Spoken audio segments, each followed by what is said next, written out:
India's rice sector is dismissing concerns over a possible tariff hike from the United States. Exporters say even if Washington moves ahead with imposing additional duties, it won't shake the market.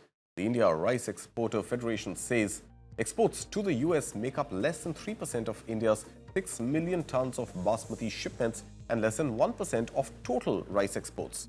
In simple terms, the American market is too small for India to cause any major disruption for Indian exporters.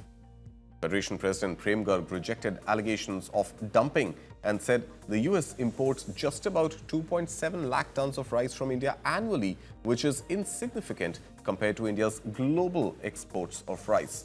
He added that even though US duties have climbed from 10% to 50% over the past 6 months, demand has not dipped. Industry voices say any further tariff hike will likely hurt US consumers more than exporters because Indian basmati and premium varieties are essential staples for Asian and Middle Eastern communities living in America. India supplies 40% of global rice exports, shipping to over 170 countries, with Gulf nations as long-time buyers and African markets growing fast. Even Russia, Brazil and Thailand are now turning to Indian basmati. Garg also said India has overtaken China as the world's largest rice producer and output could grow further next year. Not dumping any rice in the United States market.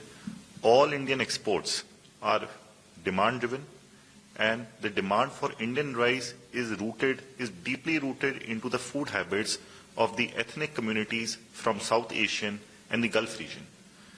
India in the past financial year has exported basmati rice worth $337 million, weighing about 270,000 metric tons, making the US the 5th largest market for Indian basmati rice in the world. Similarly, for non-basmati rice, we have supplied around $57 million worth of goods, weighing about 61,000 metric tons, making it the 24th largest market for Indian rice.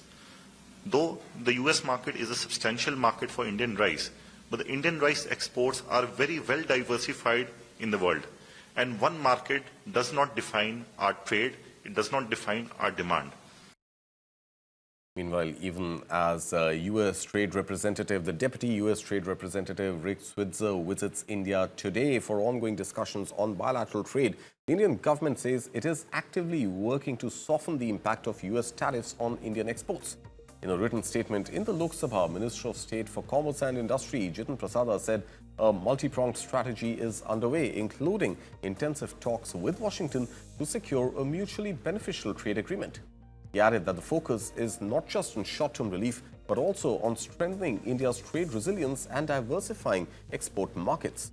The minister said measures such as RBI-backed trade support and the credit guarantee scheme for exporters are already being leveraged to support exporters.